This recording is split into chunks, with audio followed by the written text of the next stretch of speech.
Après 59 ans dans le domaine de la chaussure, Monique Hyperciel prend sa retraite et vend son commerce.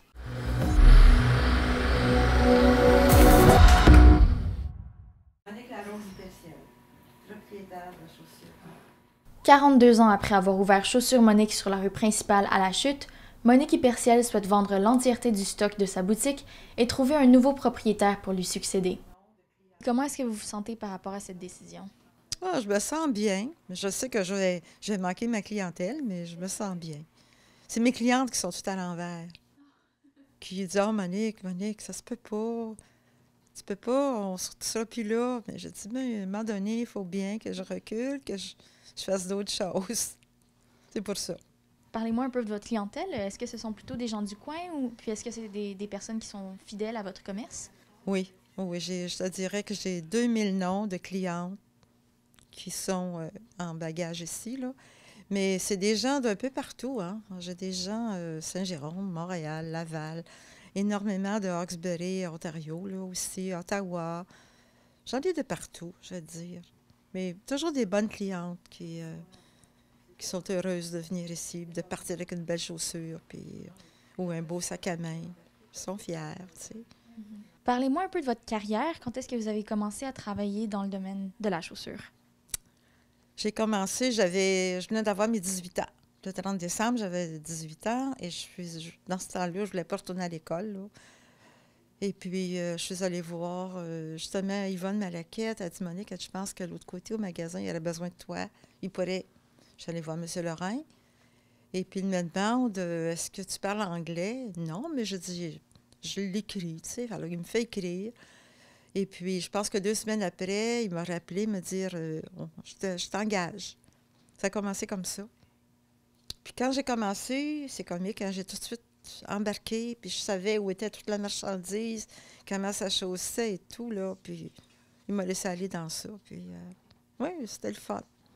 C'est ma carrière, c'était ça. Bon, après ça, bien là, je l'ai pris là, mais après ça, en 80, en septembre 80, le magasin passe au feu. Une perte totale. Alors là, je voulais me situer ailleurs. Alors ici, le local était libre. Alors, je suis venue voir la dame en l'air, et puis qui demeurait en haut. Puis, j'ai loué. Puis, depuis ce temps-là que je suis ici. Depuis novembre 80 que j'ai ouvert. 2 mois après, j'ouvrais. Le magasin a passé au feu le 14 septembre, et puis j'ouvrais ici le 6 novembre. Fait que c'était rapide. Tout faire refaire les modifications et tout. Fait que c'est ça. Depuis ce temps-là que je suis ici. Côté soleil, c'est de beau côté aussi, côté soleil, en plein centre-ville. Fait que c'était bien aussi, ça. Est-ce que vous trouvez que le commerce a été un peu plus difficile pendant la pandémie? Très difficile, très difficile.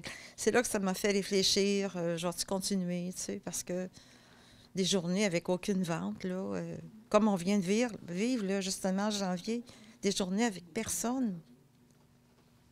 On aurait été mieux d'être fermé, comme avant. Qu'est-ce qui vous distinguait d'un autre magasin de chaussures? Je pense que le service, l'accueil, le sourire, je crois que tout ça, ça nous distinguait. On se donnait la peine. Puis Chantal et Simone aussi, c'est les 2 employés qui se donnaient vraiment comme c'était à eux. Fait que ça, c'est beaucoup. Ouais. Puis la qualité aussi qu'on avait. Le choix des chaussures, les marques. Qui, dans le fond, est-ce que vous espérez qui serait le prochain propriétaire? Comme est-ce qu'il y a des traits de caractère que vous souhaiteriez avoir? J'aimerais quelqu'un, oui, qui va aimer le monde, premièrement, parce qu'il faut aimer dans le commerce, qui donne du temps, un beau service, comme j'ai toujours fait, puis qu'il y a des bons employés aussi avec eux, ceux des acheteurs. Ça serait important. C'est ça qui fait la joie d'être en commerce. Est-ce que je vais faire une vente de liquidation? Je ne sais pas. Je me pose des questions. Je n'aimerais pas fermer. J'aimerais mieux avoir quelqu'un qui prend le magasin parce qu'il va avoir, en ouvrant la porte le lendemain matin, il va avoir une cliente ici, là. Tu sais, après tant d'années. Puis la situation du magasin ici, c'est le fun. C'est comme je dis, côté soleil, plein centre-ville, bien, qu'est-ce que tu vas avoir de mieux? Tu sais, fait que, en tout cas, on verra. Je ne sais pas. J'aimerais pas avoir à faire une vente de liquidation. J'aimerais pas ça. Pour la clientèle qui tient à ce que le magasin existe, que on va essayer. On va espérer qu'il y a un ange qui va envoyer quelqu'un dans l'univers. Va acheter les chaussures Monique, là. Combien d'inventaire est-ce que vous avez? 173 000 que j'ai d'inventaire pris au 30 janvier. Mais là, on doit ajouter ce qui rentre là pour le printemps, parce que j'ai dû racheter là, pour le printemps. Alors, c'est encore plus, c'est sûr. Mais rendu là, on s'entendra. Puis avez-vous des projets après la vente de votre magasin? Bon, le projet, je vais te dire, c'est une chose que je me disais, ce serait le fun que j'embarque avec une équipe, qu'on décore le temps des fêtes avec des beaux décors à la rue principale et partout dans la chute. Ça, c'est un projet que j'aimerais faire. Puis après ça, ben, l'été, je vais jouer dans mes fleurs. L'hiver, bon, j'ai écouté de la musique que je vais lire. Puis est-ce que vous aviez un dernier mot à dire à vos clientes? Ben moi, ce que je peux leur dire, merci. Merci d'avoir été là, toujours venu choisir une belle chaussure, un beau sac à main ou des belles bottes. Ben, merci parce que j'ai eu beaucoup de clientes. Oui, oui. Puis j'ai toujours aimé les clientes. Qu'est-ce que tu veux dans le commerce, hein, t'as de tout. Fait qu'il faut les accepter comme elles sont. Puis, oh non, j'ai toujours une belle clientèle. Oui, que je remercie beaucoup.